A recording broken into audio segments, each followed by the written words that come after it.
నమస్కారం ఘంటారావానికి స్వాగతం. ముందుగా ప్రధానాంశాలు. దేశంలో స్వల్పంగా తగ్గిన పెట్రోల్ ధరలు. పెట్రోల్పై 17 పైసలు, డీజిల్పై 18 పైసలు తగ్గింపు.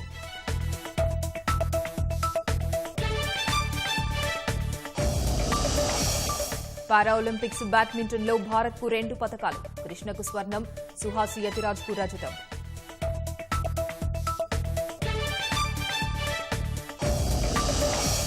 దేశంలో కొత్తగా 42,766 కరోనా కేసులు. ఇప్పటి వరకు 68 కోట్లకు పైగా టీకా డోసుల పంపిణీ.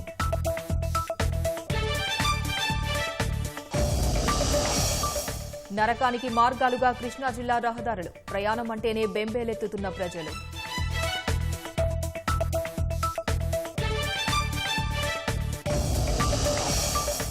దేశంలో ప్రతి ముగ్గురిలో ఒకరు ఆన్లైన్కు బానిసలు.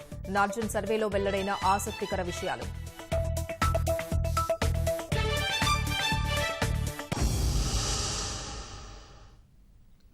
ఇంధన ధరలతో అల్లాడుతున్న వాహనదారులకు చమురు సంస్థలు స్వల్ప ఊరటను కలిగించాయి. లీటర్ పెట్రోల్పై 17 పైసలు, డీజిల్పై 18 పైసల వరకు తగ్గిస్తూ ఇంధన సంస్థలు నిర్ణయం తీసుకున్నాయి. తగ్గిన ధరలతో దేశ రాజధాని ఢిల్లీలో లీటర్ పెట్రోల్ ₹101.19 చేరగా డీజిల్ ₹88.62 తగ్గింది. ఆర్థిక రాజధాని ముంబైలో లీటర్ పెట్రోల్ ₹107.26 ఉండగా డీజిల్ ₹96.19 వద్ద కొనసాగుతోంది.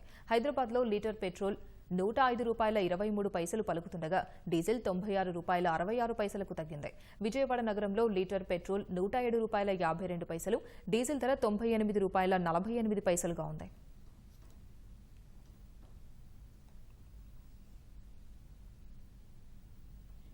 దేశంలో మరో 42,000 మంది కరోనా బారిన పడ్డారు. కొత్తగా దేశవ్యాప్తంగా 42,766 కోవిడ్ కేసులు నమోదైనట్లు కేంద్ర ఆరోగ్య శాఖ ప్రకటించింది. వీటిలో కేరళలో నమోదవుతున్న కేసులే ఎక్కువగా ఉన్నాయి. 42,000కు పైగా ఉన్న కొత్త కేసుల్లో కేరళలోనే 29,682 కేసులు ఉన్నట్లు ఆరోగ్య శాఖ తెలిపింది. అటు దేశంలో ప్రస్తుతం 4,10,048 క్రియాశీలక కేసులు ఉన్నట్లు కేంద్ర ఆరోగ్య శాఖ వెల్లడించింది. రికవరీ రేటు 97.42% ఉందన్న కేంద్రం ఇప్పటి వరకు 68.89 కోట్ల టీకా డోసులు పంపిణీ చేసినట్లు కేంద్రం వెల్లడించింది.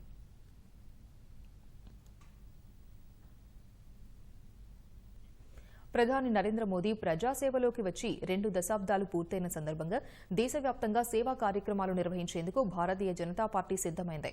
మోదీ జన్మదినమైన సెప్టెంబర్ 17వ తేదీ నుంచి 20 రోజుల పాటు సేవా సమర్పణ్ పేరిట సేవా కార్యక్రమాలు నిర్వహించనున్నారు. 2014లో మోదీ ప్రధాని అయినప్పటి నుంచి ఆయన జన్మదినాన్ని సేవా దివస్గా జరుపుతున్న భాజపా వారం రోజుల పాటు సేవా కార్యక్రమాలు నిర్వహిస్తోంది. ప్రధాని మోదీ ప్రజాసేవలో 20 ఏళ్లు పూర్తి చేసుకున్న నేపథ్యంలో ఈసారి సేవా కార్యక్రమాలను 20 రోజులకు పొడిగించారు. వైద్య, రక్తదాన శిబిరాలు సహా పేదలకు నిత్యావసర సరుకులు పంపిణీ వంటి కార్యక్రమాలు చేపట్టాలని భాజపా అధ్యక్షుడు జేపీ నడ్డా పార్టీ శ్రేణులకు సూచించారు.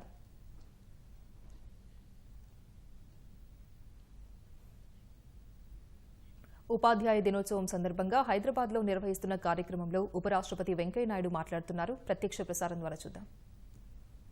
They should remember their teachers.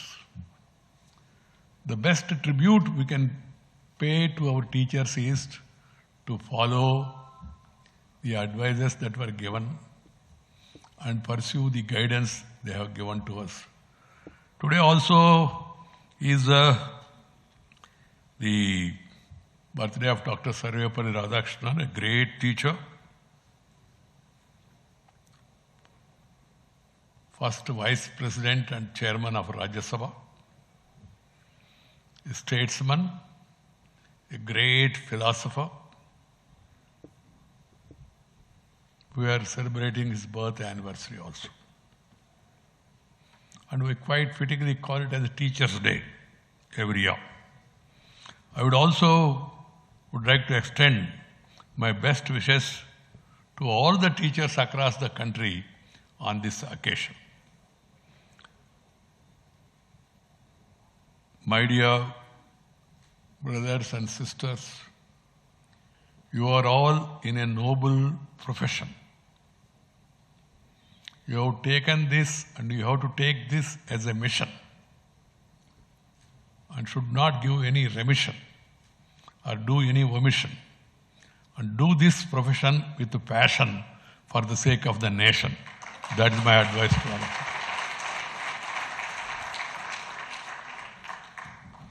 In our culture, Indian culture, Bharatiya Parampara, we have the age-old tradition of paying reverential respects to our gurus on this auspicious occasion of Guru Purnima. Guru Sishya Parampara, the tradition of the relationship between the guru and the student, is known and talked about.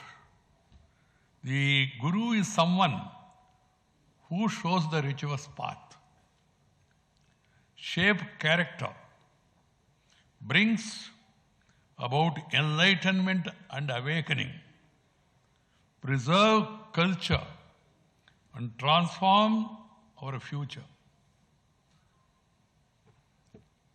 This is the great role played by our teachers. Guru Purnima epitomizes the role of gurus and the veneration accorded to them in our culture since time immemorial. Similarly, on Teachers' Day, we pay our reverence and respect to teachers and honor them for the transformational role played by them in shaping the lives and careers of their students. Today, we have gathered here to confer awards to teachers for their contribution to the field of medical education. More importantly, for molding the professional careers of thousands of their students. As all of you are doubtless aware, the quality medical education is essential to groom medical students and postgraduate doctors into well-qualified professional doctors. In a fast-changing technological world, education imparted by medical colleges must ensure that those passing out of their portals stay abreast of the latest diagnostic and treatment systems. This has become all the more imperative in the wake of pandemic caused by COVID, as everything about the novel coronavirus is a new learning to all, from scientists to doctors. At the same time, it is equally important to ensure that medical students imbibe and practice high ethical and moral standards. Of course, it is expected from everybody in public life, including in politics. They must always remain wedded to the virtuous cause and protect the interest of the profession and their patients. My dear friends, medical profession is one of the noblest professions in the history of mankind. It is one of the foremost services that directly elevate human suffering and touches people's lives. Remember the core values of compassion for humanity in all your actions. This is my advice, not to you, to the entire medical fraternity, students across the country. Let that be your moral compass when in dilemma, and always adhere to the highest level of ethics. If you can serve with a spirit of selfless dedication, you derive boundless and real happiness. It's not the monetary benefit. The biggest achievement is happiness. Happiness. Happiness comes out of the satisfaction of the level of your service. If you do your duty perfectly, if people start appreciating you, remembering you, that gives you more satisfaction. I am told the Association of National Board Accredited Institution, an apex organization of many leading hospitals and medical institutions in India, is partnering with the government in providing postgraduate medical education. An added feature I learned is that the hospitals and medical institutions associated with and by are accredited by the National Board of Examinations, an autonomous organization which conducts the prestigious Diploma National Board and Fellow National Board programs. It is really creditable that private hospitals are partnering with the government in providing postgraduate medical education. Recently, the government district hospitals too have been entrusted with this responsibility. This is a huge effort on the part of government to bridge the gap in the doctor-patient ratio to meet the requirement of specialists in the country. I am told that the doctor-patient ratio in our country is 1:1,456 as of the WHO norms of 1:1,000. We are lagging behind. Besides, the urban-rural ratio of doctors is highly skewed, with more number of medical professionals opting to work in urban areas. That's another weakness in our system. Because in urban area, you have all facilities. In the rural areas, you have less facilities. So people, I find right from my MLA days, people trying to prefer to be in the headquarters only. Headquarters. This is a weakness. We must come out of it. We must be ready to go to any place. In fact, I am of the firm opinion, before a doctor gets first promotion, he must serve particular time, 3 years or 4 years in the rural area. It must be made mandatory.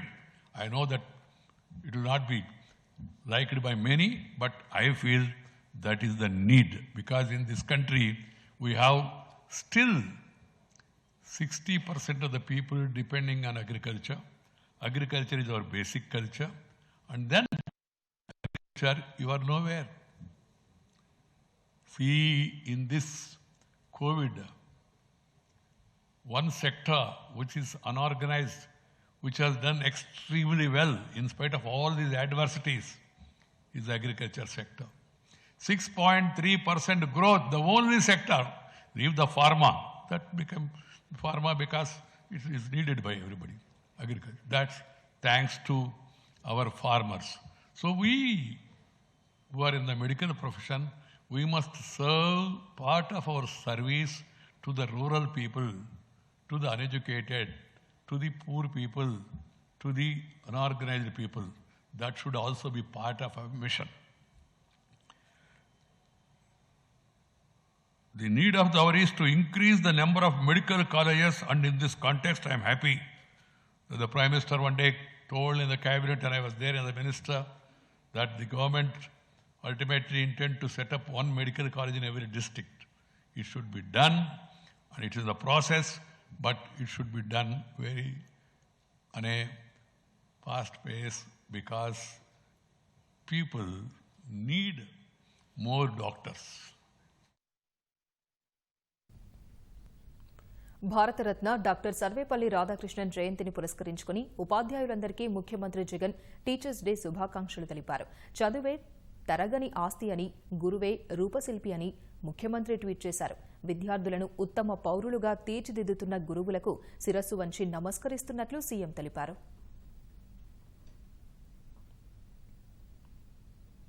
తెలంగాణలోని వికారాబాద్ జిల్లాలో కురుస్తున్న భారీ వర్షాలతో ప్రజలు తీవ్ర ఇబ్బందులు పడుతున్నారు. వాగులు, వంకలు పొంగి పొర్లుతున్నాయి. ఇప్పటికే తాండూరు హైదరాబాద్ మార్గంలో రాకపోకలు వారం రోజులుగా నిలిచిపోయాయి. ఇదే క్రమంలో ఓ నిండు గర్భిణి కాన్పు కోసం ఆసుపత్రికి వెళ్లలేని పరిస్థితులు నెలకొన్నాయి. తాండూరు మండలం బెల్గటూరు సమీపంలో వాగు పొంగుతోంది. గ్రామానికి చెందిన గర్భిణికి ఆదివారం ఉదయం పురిటి నొప్పులు వచ్చాయి. ఆమెను ఆసుపత్రికి తీసుకెళ్లడానికి కుటుంబ సభ్యులు అంబులెన్స్ కు సమాచారం ఇచ్చారు. అంబులెన్స్ గ్రామానికి రాలేని పరిస్థితిలో స్థానికులు ఆమెను సమీపంలోని రైలు పట్టాలపై తోపుడు బండి సాయంతో 2 కిలోమీటర్ల మేర తీసుకెళ్లారు. అక్కడి నుంచి అంబులెన్స్ లో ఆసుపత్రికి తరలించారు.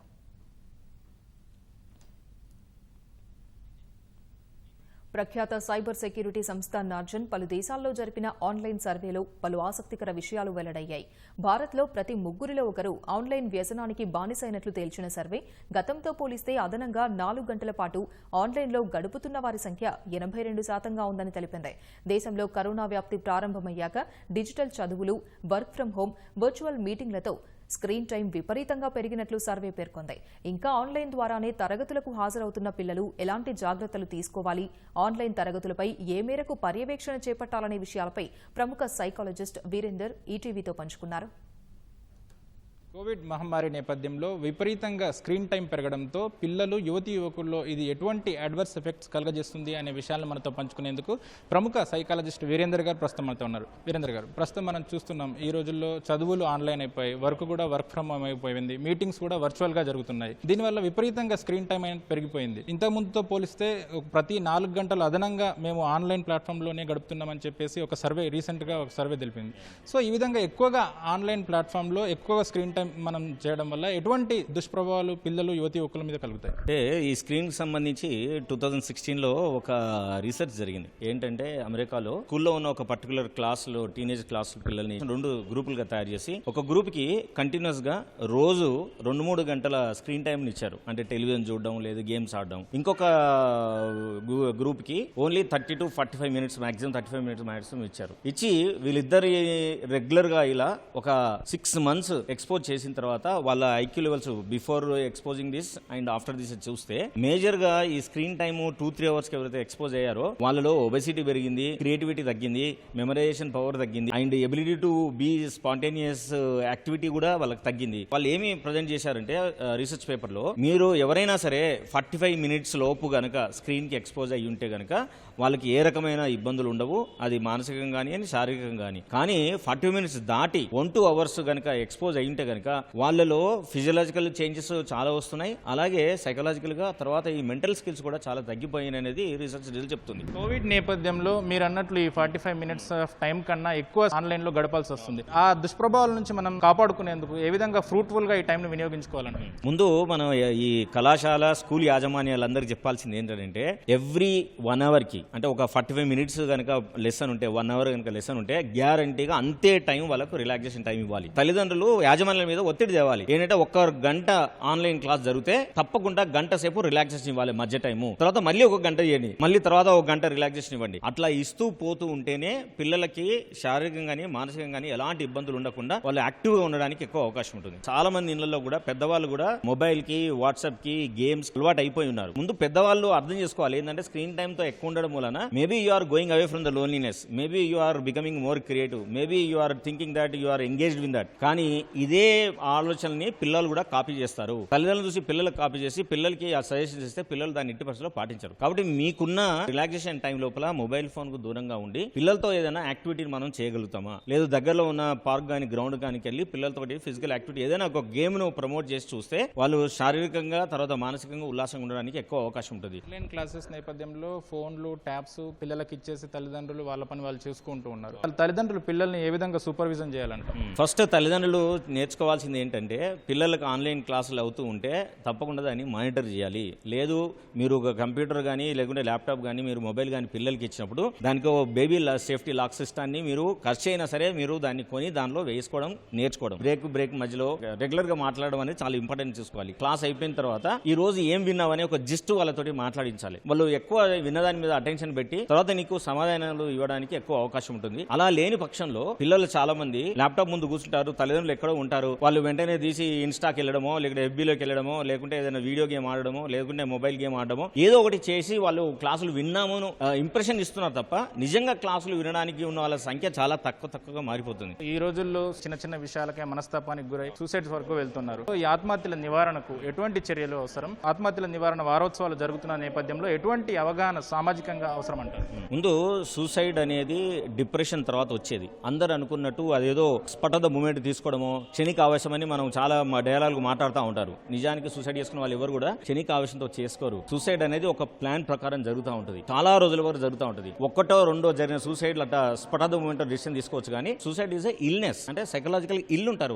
వాళ్ళకి ఇట్లా ట్రిగ్గరింగ్ ఈవెంట్ వచ్చినప్పుడు వాళ్ళు వెంటనే ఆ సూసైడ్ వైపు దారి తీయడానికి ఎక్కువ అవకాశం ఉంటుంది. ప్రభుత్వం కానీ స్కూల్ యాజమాన్యాలు కానీ తల్లిదండ్రులు కానీ విస్తృతంగా ప్రచారం చేయాల్సింది ఏంటంటే డిప్రెషన్ లో ఉన్న వాళ్ళు ఎలాంటి లక్షణాలు కలిగి ఉంటారు, ఇది మనం చాలా వరకు ప్రచారం చేయాలి. మనకు ఇప్పుడు కరోనా వస్తే కనుక ఎలాంటి సిమ్టమ్స్ ఉంటాయని మనం ప్రచారం చేశాం, కానీ డిప్రెషన్ వస్తే ఏంటో సిమ్టమ్స్ మనకు తెలియదు. చాలా మంది తల్లిదండ్రులు ఏమనుకుంటారంటే అది పిల్లలు చేసే నాటకము డ్రామా లాగా డినై చేస్తారు. కాబట్టి ఫస్ట్ ఆఫ్ ఆల్ మనము దానికి సంబంధించి సిమ్టమ్స్ చేయాలి. ఏం సిమ్టమ్స్ ఉంటాయి? చాలా ఎక్స్ట్రీమ్ సిమ్టమ్స్ ఉంటాయి. వాళ్ళకి తినడం ఎక్కువ తింటారు, లేకుంటే అసలు తినరు, ఎక్కువ నిద్రపోతారు, లేకుంటే అసలు నిద్రపోరు, ఎక్కువ బయటే ఉంటారు, లేకుంటే ఎటు తిరగకుండా ఇంట్లోనే ఉంటారు, ఎక్కువ మాట్లాడతారు, లేకుంటే ఐసోలేట్ అయ్యి రూమ్ లో గదిలో తాళం వేసుకుని ఉంటారు, లేదా ఎక్కువ నిద్రపోతారు, లేకుంటే అసలు నిద్రపోరు, లేకుంటే ఎక్కువ ఏడుస్తారు, అసలు వాళ్ళకి ఎమోషన్స్ ఉండవు. సో ఇట్లాంటి ఎక్స్ట్రీమ్ బిహేవియర్స్ మన పిల్లల్లో కనుక ఎప్పుడైనా కనిపిస్తే ఎవరైనా కానీ రికగ్నైజ్ చేసి మీకు సజెషన్ ఇస్తే దయచేసి మీరు దాన్ని డినై చేయకూడదు. వెంటనే వాళ్ళని తీసుకెళ్లి ఒక ప్రొఫెషనల్ సైకాలజిస్ట్ గానీ సైకాలజిస్ట్ గానీ చూపిస్తే మెడిసిన్ లేకుండానే మనం వాళ్ళని ట్రీట్ చేయొచ్చు. ఒక్కోసారి నిజంగానే సీరియస్ ఉంటే మాత్రం తప్పకుండా మెడిసిన్ వాడాలి. మన దేశంలో ఉన్న చాలా పెద్ద దౌర్భాగ్యం ఏంటంటే సైకాలజిస్ట్ గానీ సైకాలజిస్ట్ దగ్గరికి వెళ్ళాలి అని అంటే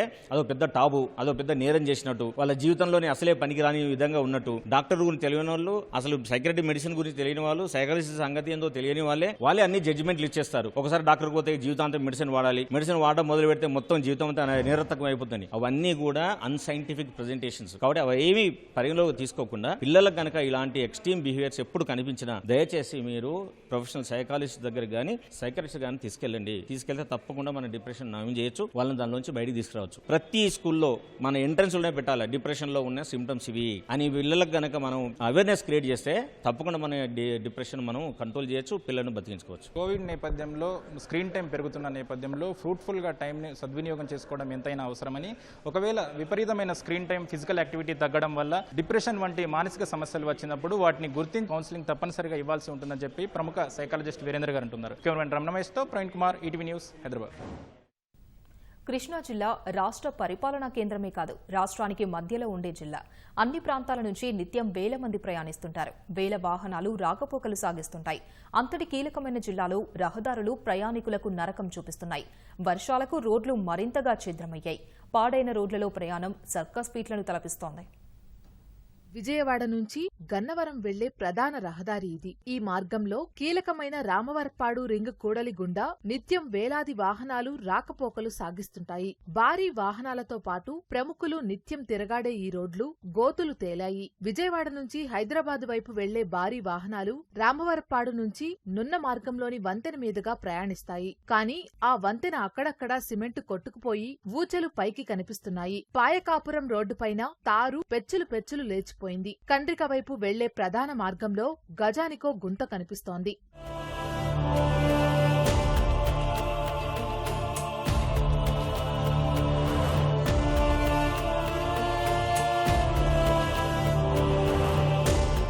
జాతీయ రహదారుల నుంచి విజయవాడలోని ఇతర రోడ్లు, గ్రామీణ ప్రాంతాలను అనుసంధానించే మార్గాలు ఇందుకు భిన్నంగా ఏమీ లేవు. విజయవాడ ప్రకాష్ నగర్ కూడలి వద్ద 3 కిలోమీటర్ల మేర రోడ్డంతా గుంతలుగా మారింది. బాంబే కాలనీలో వాటర్ ట్యాంకు రహదారిని డ్రైనేజీ పనుల కోసం తవ్వి అలాగే వదిలేశారు. కిలోమీటర్ మేర వర్షపు నీరు నిలిచి రోడ్డంతా ఛిద్రమైంది. సింగ్ నగర్ పైవంతెనపై గుంతలు ఏర్పడ్డాయి. వాహనాలతో రద్దీగా ఉండే ఎస్ఆర్ఆర్ కళాశాల రామవరపాడు రోడ్డు గోతులతో నిండింది. నిర్మలా కాన్వెంట్ రోడ్డు ఇలాగే ఉంది.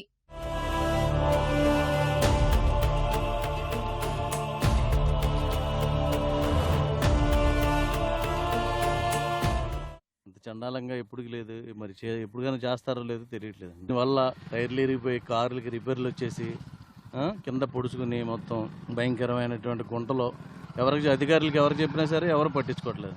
యాక్చువల్గా మాకు కారు ఉంది, కారు వేసుకొద్దామంటే ఈ ఎక్కడ పడదో అక్కడ గుంటలు ఉన్నాయి. ఎక్కడ బండి ఆగిపోద్దో ఎక్కడ బ్రేక్ అవుద్దో తెలియదు. దండిగనిపూడి ఎంట్రన్స్ రోడ్లో మట్టి రోడ్డు కొత్తకేశారు. మహా కాంట్రాక్టర్ గారు ఎవరో కానీ మహానుభావుడు నమస్కారం పెట్టడానికి. ఇది ఒక మనకి టెస్ట్లో ఉంటుంది సార్.